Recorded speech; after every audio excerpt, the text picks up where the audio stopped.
Hello friends, welcome to SSC coaching centre. दोस्तों, आज के वीडियो में रीजनिंग के इंपॉर्टेंट क्वेश्चन लेकर के आया हूं जो परीक्षाओं के लिए बहुत महत्वपूर्ण है। तो चलिए स्टार्ट करते हैं। पहला क्वेश्चन है 8, 5, 13, 18, 31, 49 क्वेश्चन मार्क। देखिएगा, यहां पे केवल एक बार ही संख्या घटी है, उसके बाद में बढ़ती हुई जा रही है। अगर संख्या ऐसी हो, पहले घट जाए, फिर बढ़ जाए, फिर घट जाए, फिर बढ़ जाए, फिर घट जाए, तो हम वहां पे एक संख्या को छोड़ के रिलेशन बनाते हैं, लेकिन यहां पे ऐसा नहीं होगा।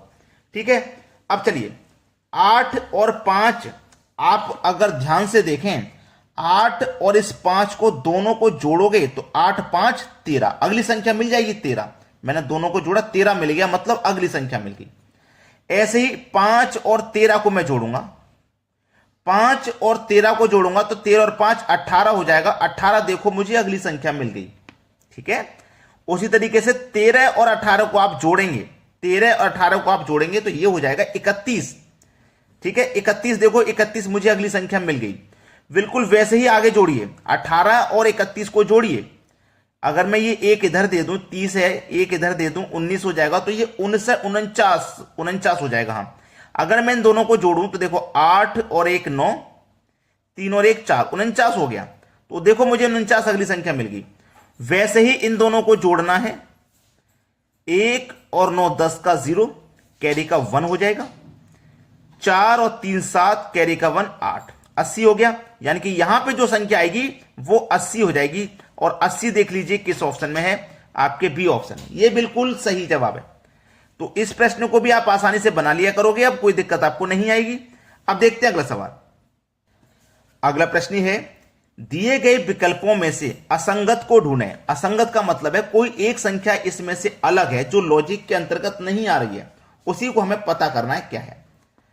ठीक है, ये कुछ संख्या बिना दशमलव वाली है और कुछ संख्या यहां पे दशमलव में भी जा रही हैं। चलिए, सबसे पहली संख्या मेरे पास 32। अगर इस 32 में मैं 2 से डिवाइड देता हूं तो 2 से डिवाइड पूरा पूरा 16 बार में चला जाएगा। और इस 16 में 1 जोड़ दूंगा मैं अपनी मर्जी से, तो कितना हो जाएगा 17। यानी कि पहली संख्या से दूसरी संख्या बन गई, पहली से दूसरी बनी है। अब दूसरी से तीसरी बननी चाहिए, इस तरीके से। अब मैं दूसरी संख्या लूंगा 17। 17 में मैं क्या करूंगा, 2 से डिवाइड करूंगा तो कितनी बार में जाएगा, 2 अट्ठे 16, 1 बचेगा, नहीं जाएगा, 10 में लगेगा, 10 2 पंजे 10, 8.5 बार में कट गया। देखो यहां 16 बार में कटा था, हमने अपनी मर्जी से 1 जोड़ा। यहां 8.5 बार में कटा है, यहां भी हम अपनी मर्जी से 1 जोड़ेंगे, तो 8.5 में 1 जोड़ेंगे, ये 9.5 हो जाएगा, 9.5। और देखो 9.5 ही है। अब 9.5 में फिर डिवाइड करूंगा मैं तो ये संख्या मिलनी चाहिए। 9.5 में फिर क्या करूंगा, मैं 2 से डिवाइड करूंगा। ठीक है, 2 से डिवाइड करूंगा जब 9.5 में। अब मैं इसमें 2 से डिवाइड करूंगा तो देखिएगा, अब मैं क्या करूं, पहले इसमें दशमलव को हटा लूं तो इधर 0 बढ़ जाएगा।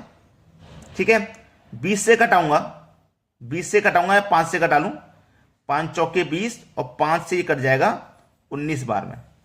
और 4 से इसको कटा देता हूं तो 4 चौकू 16, 3 बचेगा, नहीं जाएगा, 10 में लगेगा 30, 4 सत्ते 28, 2 बचेगा 20, 4 पंजे 20, तो 4.75 बार में कट गया। और देखो 4.75 ही है ना। लेकिन ये नहीं चाहिए, जितनी बार में कटा है हमें उसमें 1 जोड़ना है। भूल गए क्या आप, यहां 16 बार में कटा था, 1 हमने अपनी मर्जी से जोड़ा। यहां 8.5 बार में कटा था, यहां पे हमने 1 अपनी मर्जी से जोड़ा। और यहां 4.75 बार में कटा है, तो यहां पे भी हम अपनी मर्जी से 1 जोड़ेंगे। तो 1 जोड़ेंगे अपनी मर्जी से तो 5.75 ये हो जाएगा। तो यहां पे क्या आना चाहिए था, 5.75। तो यही वो संख्या है जो असंगत है, 4.75। ऑप्शन देख लो किस ऑप्शन में, 4.75। थर्ड ऑप्शन आपके प्रश्न का बिल्कुल सही जवाब है। अब देखते हैं अगला प्रश्न। अगला प्रश्न है, एक कूट भाषा में स्टेट को 65 लिखा जाता है, उस कूट भाषा में चाइल्ड कैसे लिखा जाएगा। स्टेट को 65 लिखा गया है, स्टेट मतलब STATE, इसको 65 के बराबर लिखा गया है। अगर मैं इन सबको नंबरिंग कर लूं, जैसे मुझे यह मालूम है कि कौन सा अल्फाबेट कितने नंबर पे आता है, तो आपको ये तो पता है, ए आपका 1 नंबर पे आता है, ई आपका 5 नंबर पे आता है। ठीक है, टी के बारे में भी पता होना चाहिए, टी आपका 20 नंबर पे आता है, ये भी टी 20 नंबर पे आएगा। और टी से पहले एस आता है तो ये 19 नंबर पे आ जाएगा, एस टी। सभी को जोड़िए, सभी को जोड़िए, सभी को जोड़ लेता हूं। 20 और 20 40, 40 1 41, 41 में जोड़ूंगा 19 तो 60, और 60 में जोड़ूंगा 5 तो 65। अब पता लगा 65 के बराबर क्यों है, 65 क्यों लिखा गया। उसी तरीके से चाइल्ड, CHILD, इसका कोड क्या होगा ये पता करना है। तो सी हमारा 3 नंबर पे आता है, एच हमारा 8 नंबर पे, आई 9 नंबर पे, एल 12 नंबर पे आता है, डी 4 नंबर पे। क्या करना है, सभी को जोड़ना है, मालूम है ना, सभी को जोड़ना है। 3 और 8 11, 9 जोड़ो 20, 12 जोड़ो 32, 4 जोड़ो 36। सभी को जोड़ेंगे तो 36। जैसे सभी को जोड़ने से 65 मिला, ऐसे ही सभी को जोड़ने से 36 मिला, तो हमारा आंसर 36 हो जाएगा, पहला ऑप्शन। चलिए अब देखते हैं अगला सवाल। अगला प्रश्न है, यदि किसी विशेष वर्ष की 14 मार्च को सोमवार है तो उसी वर्ष की 21 अप्रैल को कौन सा दिन होगा। ठीक है, 14 मार्च को सोमवार है। चलिए सबसे पहले तो हमें यह पता होना चाहिए कि मार्च का जो महीना है वो कितने दिन का होता है। आप बोलोगे सर मार्च का महीना 31 दिन का होता है ना। 31 में से जितने तारीख की उसने बात कह दी उतना आपको माइनस कर देना है। 14 तारीख की बात कर दी, 14 माइनस कर दो। 31 में से 14 माइनस कर दोगे तो 17 बचेगा। मार्च के महीने में 17 दिन बचे। ठीक है, जो दिन दिए गए हैं ना, 14 दिन दिए गए, तो 14 माइनस कर दो, जो बचे हुए दिन है वो लिखने हैं। मार्च के बाद महीना आएगा अप्रैल का, और पूछा कब का है, अप्रैल का ही पूछ रहा है। कितने अप्रैल का, 21 अप्रैल का। तो हमें 21 अप्रैल तक जाना है, उससे आगे जाने की जरूरत नहीं है। ठीक है, जोड़ लो। 17 और 21 को जब आप जोड़ेंगे तो ये हो जाएगा 38, और डिवाइड हमेशा 7 से ही करना है। अब बहुत सारे बच्चे कमेंट करते हैं कि सर 7 से ही डिवाइड क्यों करना है। एक हफ्ते में 7 दिन होते हैं अलग अलग। अगर 7 के बाद जैसे ही 8वां दिन आता है तो वही दिन रिपीट होने लग जाते हैं। तो 7 दिन का एक सप्ताह होता है, हम 7 से इसलिए डिवाइड करते हैं। तो मैं 7 से इसको कटाऊंगा ना, 7 पंजे 35, 35 कट गया। 38 में से 35 कट गया तो शेष कितना बचा, 3 शेष बचा। हमको इससे कोई मतलब नहीं, हमको मतलब है केवल ये जो शेष बचा है उससे। तो देखो पहले कौन सा दिन था हमारा, सोमवार का दिन था, है ना, सोमवार। अब जो शेष बचा है वो इसमें जोड़ दो। 3 शेष बचा ना, 3 जोड़ दो, 1 2 3। तो सोमवार में जोड़ेंगे 1, मंगलवार, बुधवार, गुरुवार। कौन सा दिन आ जाएगा भैया, गुरुवार का दिन हो जाएगा। ये आपके सवाल का बिल्कुल सही जवाब है, सी ऑप्शन। चलिए अब देखते हैं अगला सवाल। अगला प्रश्न है 1 5 14 30 55 91 क्वेश्चन मार्क। यहां पे कौन सी संख्या आएगी ये पता करना है, और संख्या को देखेंगे आप बढ़ते हुए क्रम में है। तो चलिए सबसे पहले 1 से 5 हो गया, तो 1 में आपको 4 जोड़ना होगा तभी 5 होगा। 5 से 14 हो गया तो यहां 9 जोड़ना पड़ेगा, 14 हो जाएगा।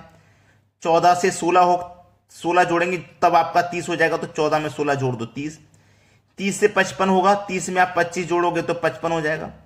55 से 91, भाई 55 में आप 36 जोड़ोगे तो 91। अब यहां 91 में मैं क्या जोड़ूं कि ये संख्या मिल जाए।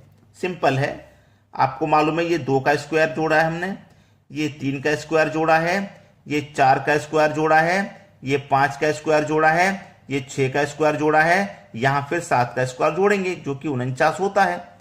तो 91 में जोड़ दो 49। एक अगर मैं ये इधर दे दूं तो ये 50 हो जाएगा, और ये 90, 90 और 50 140। बस हो गया आपका आंसर 140। देखिए डी ऑप्शन में दिया गया है। अब देखते हैं अगला प्रश्न।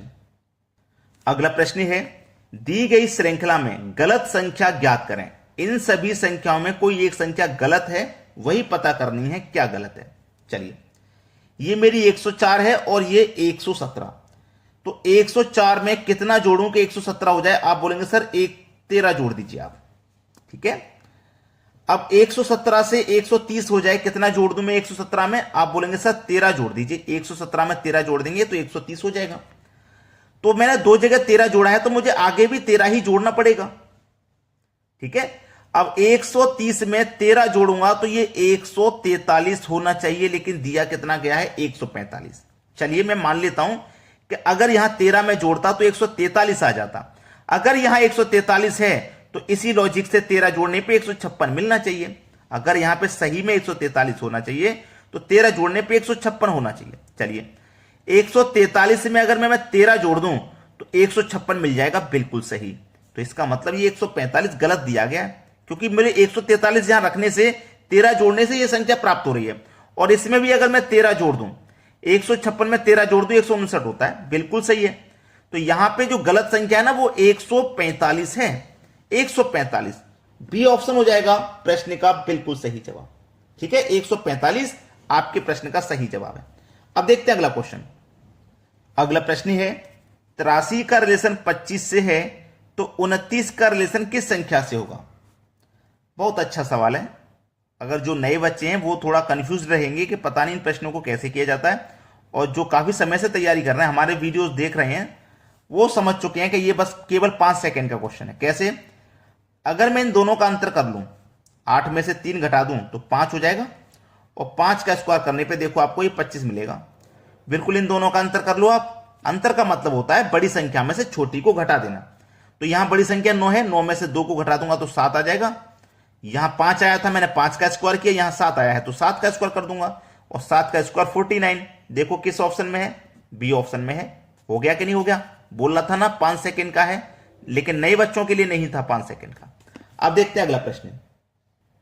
अगला प्रश्न है, इस प्रश्न में देखो मिसिंग नंबर ये रहा ऊपर कॉर्नर पे, ये संख्या यहां पे क्या आएगी वो बताना है। अब प्रश्न को चाहे तो अब ऐसे सॉल्व कर लो कॉर्नर की तरफ, चाहे ऐसे सॉल्व कर लो कॉर्नर की तरफ। ऐसे का मतलब ऐसे जाइए यहां पे, या फिर ऐसे करिए ऊपर की तरफ, कॉर्नर पे पहुंच जाएंगे। लेकिन एक तरीका और होता है इसको करने का, एक तरीका और होता है। वो तरीका ये है कि अगर मैं सभी संख्याओं को जोड़ूं एक तरफ वालियों को तो क्या आएगा। देखो 10 और 14 24, 24 में जोड़ू 25। ये वाली रो को मैंने जब जोड़ा तो मुझे क्या मिला, 25 मिला। ये वाली रो को जोड़ू 9 3 12, 12 और 13 25। ये वाली रो को मैंने जोड़ा 25 मिला। अगर मैं ये वाली रो को भी जोड़ के 25 बना दूं, 8 और 6 14, कितना जोड़ू भाई 25 के लिए, 8 और 6 14 हो गया। तो 25 के लिए मुझे क्या जोड़ना है, 11। 14 में 11 जोड़ूंगा तो ये भी रो 25 हो जाएगा। 11 मेरा डी ऑप्शन में दिया गया है, ये सही जवाब हो गया। लेकिन अभी तक पूरा वीडियो देखने के बाद बहुत बच्चे ऐसे होंगे जिन्होंने लाइक नहीं किया होगा, तो भाई एक लाइक का बटन दबा दो और शेयर कर दो उन सभी तक जो एग्जाम की तैयारी कर रहे हैं, आपके कांटेक्ट में हैं। ठीक है, धन्यवाद।